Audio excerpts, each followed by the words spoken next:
Hey guys, so today I'm gonna do something new. I thought about adding texture to my canvas. I've seen a lot of paintings out there, none pouring, but a lot of paintings being sold that actually have texture on them. And I thought if I got some spackling compound from Home Depot, how that would work out. And I did a little research, and it turns out that a lot of these people that are selling these textured paintings are using spackling compound.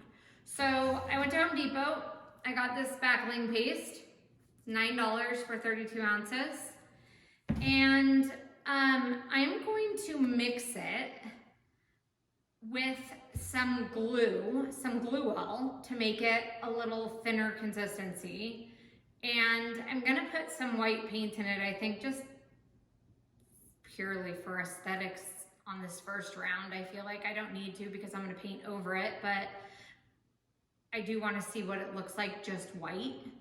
So I'm gonna add the white paint to it, kind of kill two birds with one stone on this first painting. And then I'm gonna do a pour over it. So this technique is great, actually, as I was thinking about it, for canvases that you have that may have like blemishes on them or bumps, lumps, stuff that you really can't paint over because the lump or bump is gonna show through. Cover it with spackle. All right, you guys, for those of you who don't know, spackling paste is what you use to drywall, sheetrock, fill holes in your house when you hang a painting or punch a hole through the wall or do stupid things. You get some of this compound, spackle, and you put it on the wall, you let it dry, and patches the wall. And see, the consistency is so thick that you need glue.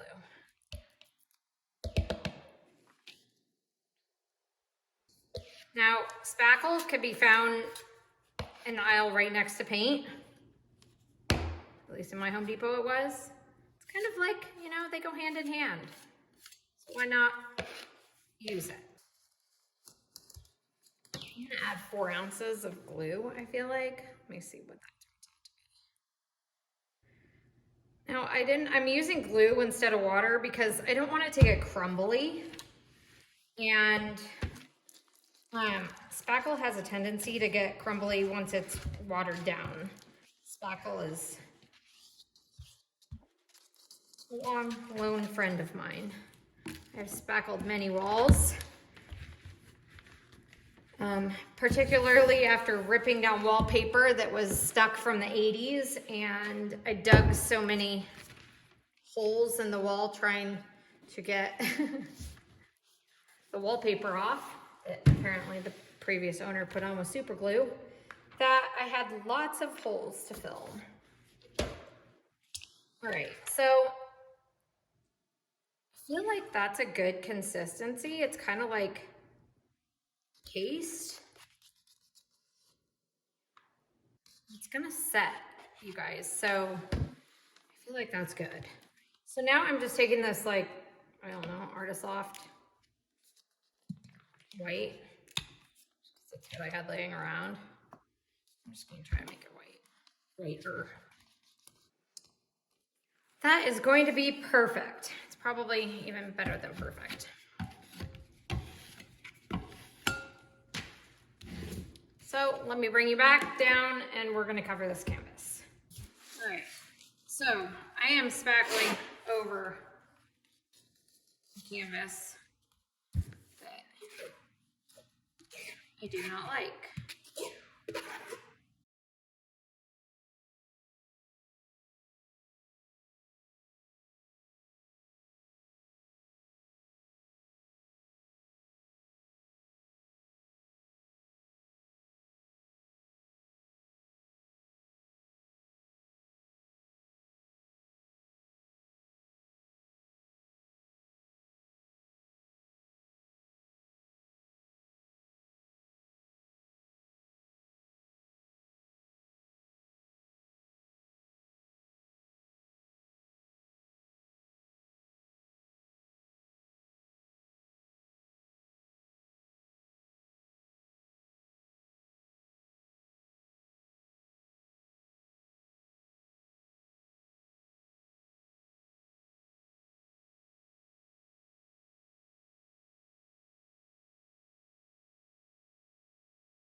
All right, you guys, here this one is dry, a couple hours later. I taped off this inner circle because, so I've done a lot of testing on the side as well, and because of how thick we pour our paint, only like a little bit of this gets picked up. So when you look at it from an angle, yes, you see it, but I didn't want to lose this circle. I felt like that was like kind of the focal point of the painting. And then I was gonna do a lot of different colors. I just decided, let's go simple, you guys. Like, let's make this as, let's not detract from what's going on in the center with lots of stuff, right? Whatever that means.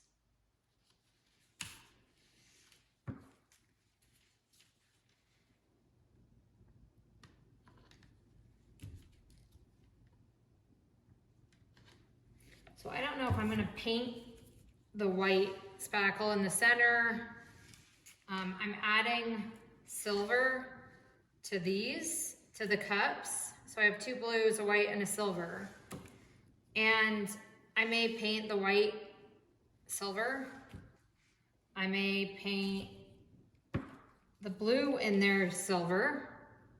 I just haven't really decided what I'm gonna do with the center. I'm gonna decide what I'm gonna do after I tilt this out, see what happens.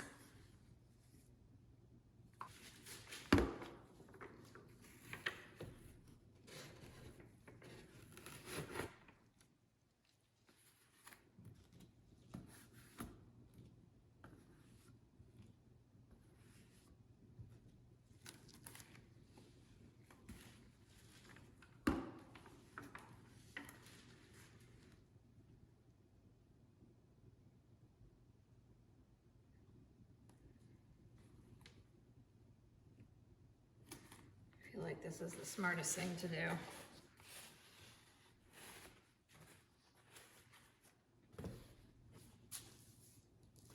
All right, you guys.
All right, you guys, I'm really happy with the way this turned out. I'm going to be really curious to see how this dries, especially around the tape.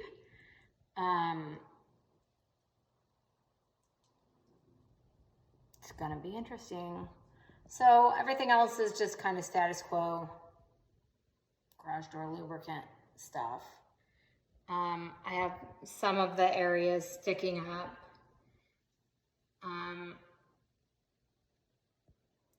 It's just gonna be interesting to see how this one dries. And just something different, you guys. So I'll bring you back when it's dry. Hey guys, Here's the finished product of what I eventually ended up doing. I'll put a picture up of what it looked like with just the white. I didn't like it. I didn't think it looked right. I think maybe the spackle is something you should do over an acrylic pour, like a circle like that over an acrylic pour, instead of trying to do it around it, because you could then either leave like the center, like in through here, the same background as the painting, or and you don't have to paint it after, because I got like a little paint over the end. But overall, this turned out really very cool as far as like texture goes. I very much like how it turned out, and then some of this texture on the side turned out, but I almost wish, and it's like the acrylic pour just went like right over it. It didn't phase it at all, which is cool. So if you wanted to do that, you could go even thicker than what I did. I mean, you could just pile on the spackle as thick as you want, really. The options are really endless. But for a first go at it, I'm pretty happy with these results. So just something different, you guys, just something to think about and another thing to add to your arsenal of things to do. So I hope you enjoyed this video, and I will see you next time.